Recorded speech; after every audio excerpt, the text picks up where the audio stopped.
स्वागत है आप सभी का आज के इस क्लास में। और लास्ट वाले टॉपिक से आगे हम आज चलेंगे। लास्ट वाले टॉपिक में हमने कमियां देखी थी, ठीक है। रदरफोर्ड के परमाणु मॉडल में क्या क्या कमियां आई थी, तो उन कमियों को एक बार फिर से रिवाइज कर लीजिए। पहली कमी थी नाभिक के स्थायित्व के संदर्भ में, ठीक है। उसमें ये कहा गया था कि अगर कोई इलेक्ट्रॉन नाभिक के चारों तरफ घूम रहा है और ऊर्जा का उत्सर्जन कर रहा है तो एक समय ऐसा आएगा कि उसकी सारी एनर्जी लॉस हो जाएगी और एट लास्ट जाके वो नाभिक के अंदर गिर जाएगी, ठीक है। दूसरा था, उसने एक्सप्लेनेशन नहीं कर पाए कि उसमें जो स्पेक्ट्रम आ रहा था, हाइड्रोजन का जो स्पेक्ट्रम प्राप्त हुआ वो लाइन स्पेक्ट्रम था, रेखीय स्पेक्ट्रम था। जबकि वास्तव में जो थ्योरी थी रदरफोर्ड की, उसके अकॉर्डिंग हर एक कक्षा में इलेक्ट्रॉन घूम रहा है और घूमते समय आपका रेडिएशन एमिट कर रहा है, तो उसके अकॉर्डिंग जो स्पेक्ट्रम प्राप्त होना चाहिए था वो कंटिन्यूस होना चाहिए था, ठीक है। इन दोनों कमियों को रदरफोर्ड एक्सप्लेन नहीं कर पाए और इन कमियों को दूर किया था नील्स बोर ने। नील्स बोर के परमाणु मॉडल को स्टार्ट करने से पहले इन्होंने यूज़ किया मैक्स प्लांक थ्योरी का, ठीक है। तो थोड़ा सा हम प्लांक थ्योरी पढ़ेंगे। और प्लांक थ्योरी में जैसा कि आप सभी जानते हो कि ऊर्जा को प्रकाश के छोटे छोटे बंडलों का एक ग्रुप माना गया है, एक समूह माना गया है, जिसको हम फोटोन कहते हैं। और ये भी बताया गया है कि अगर फोटोन है तो फोटोन की जो एनर्जी होगी वो बराबर होगी h न्यू की, जहाँ पर न्यू प्रकाश की आवृत्ति है और h आपका प्लांक नियतांक है, ठीक है। और इसका विश्लेषण इसी पैटर्न के ऊपर बेस करके नील्स बोर ने उसमें एक सुधार किया। तो उन सुधारों को हम वन बाय वन अभी समझेंगे और नेक्स्ट वाले वीडियो में हम आपको लिख के दिखा देंगे। तो अगर पॉसिबल हुआ तो नेक्स्ट वाले वीडियो में हम उसको बोर्ड पे लिख के आपको दिखा देंगे। आज उसको समझाने का काम यहाँ पर कंप्लीट कर लेते हैं। तो पहला जो पॉइंट है, तो एक चीज़ आप समझ में आ गई कि नील्स बोर को हम एक्सप्लेन करेंगे प्लांक थ्योरी के आधार पर। पहला पॉइंट जो नील्स बोर ने लिया वो था इलेक्ट्रॉन के रोटेशन के कंसेप्ट में, ठीक है ना। जैसे बताया था कि जो इलेक्ट्रॉन है, दिखाई दे रहा है बोर्ड पे कलर, हाँ विजिबल है, ठीक है। इसका जो सेंटर है इसको आप सभी नाभिक कहते हो, न्यूक्लियस। और ये भी पता चला था कि कैसा होता है, पॉजिटिवली चार्ज होता है, यानी इसके अंदर आपका प्रोटॉन और न्यूट्रॉन रहते हैं, ठीक है। बात चल रही थी कि इसके चारों तरफ जो ऑर्बिट हैं, उस ऑर्बिट में जो इलेक्ट्रॉन घूम रहे हैं, ठीक है, वो एनर्जी रेडिएट करेंगे या नहीं। अगर ऊर्जा का उत्सर्जन करते हैं तो एक टाइम ऐसा आएगा कि उनकी सारी एनर्जी लॉस हो जाएगी और एट लास्ट वो नाभिक के अंदर गिर जाएगा, ठीक है। तो इसी अजम्पशन को उन्होंने मना कर दिया बोर ने कहा कि इलेक्ट्रॉन तो घूमेंगे लेकिन इनका जो घूमना होगा वो बिना रेडिएशन का होगा, यानी घूमते समय ये किसी भी एनर्जी का रेडिएशन नहीं करेंगे, ठीक है, ऊर्जा का उत्सर्जन नहीं करेंगे। कॉन्सेप्ट उन्होंने वही रखा कि इस पर जो अवकेंद्र बल लगेगा, यानी mv²/r लगेगा, वो कूलाम के नियम के बराबर होगा, यानी विद्युत आकर्षण बल के बराबर होगा। अगर 1/4πε0 की जगह पर मैं कैपिटल ए मान लेता हूँ, ठीक है, तो नाभिक का जो चार्ज है वो आपने ले लिया Z, और जो अल्फा पार्टिकल इसके पास आ रहा है उसका चार्ज आपने 2t ले लिया, और उनकी मिनिमम डिस्टेंस जितनी दूरी पर वो होते हैं, ठीक है, उनकी दूरी का स्क्वायर कर दी थी।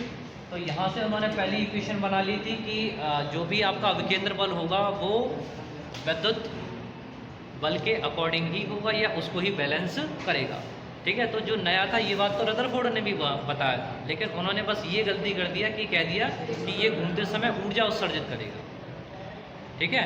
बोर ने क्या इसमें सुधार किया कि इलेक्ट्रॉन तो घूमेगा, अभिकेंद्र बल भी लगेगा, विद्युत प्रतिकर्षण उसका विद्युत बल भी लगेगा, ठीक है, लेकिन कैसा होगा, नॉन रेडिएटिंग होगा, उनके बीच में कोई भी ऊर्जा का उत्सर्जन नहीं होगा।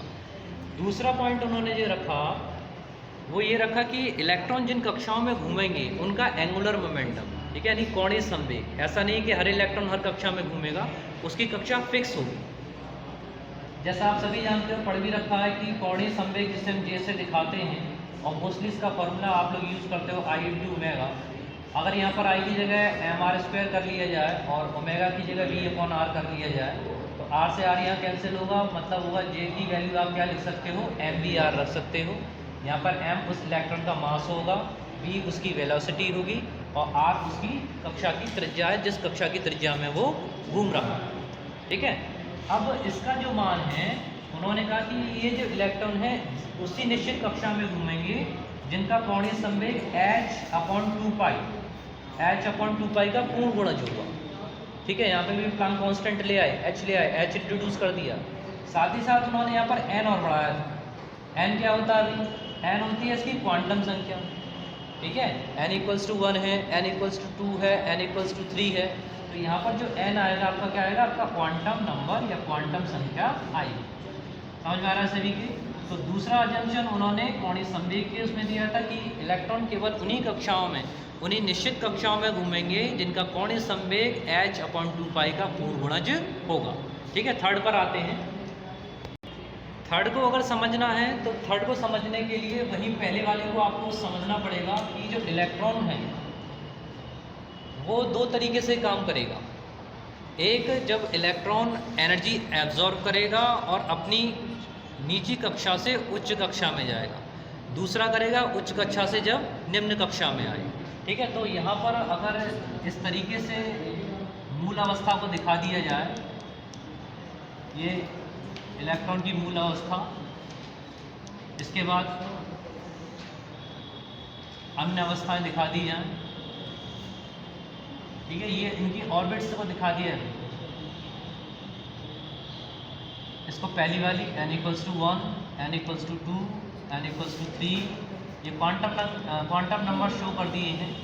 तो जब किसी परमाणु पर प्रकाश गिरेगा तो उस समय इलेक्ट्रॉन जो है उस फोटोन को अवशोषित करेगा, एब्जॉर्ब करके, यानी एनर्जी एब्जॉर्ब करके वो अपने से हायर कक्षा में चला जाएगा। ठीक है, अपने से उच्च कक्षा में चला जाएगा। इस समय जो अवशोषण हो रहा है, इसलिए यहाँ पर जो रेडिएशन की जो वेवलेंथ है जो एब्जॉर्ब हो जाएंगी आपके स्पेक्ट्रम में, तो उसके कारण जो स्पेक्ट्रम आपको यहाँ पर दिखाई देगा उसको हम कहते हैं अवशोषण स्पेक्ट्रम। अवशोषण स्पेक्ट्रम। अभी और इसका विस्तार से हम लोग पढ़ेंगे इसके बारे में। इसके बाद क्या होगा? इसके बाद 10⁻⁻8 सेकंड के बाद में ये इलेक्ट्रॉन वापस अपनी मूल कक्षा में लौटेगा और वापस लौटते समय जो एनर्जी इसने एब्जॉर्ब करी थी वही ऊर्जा को वापस देगा।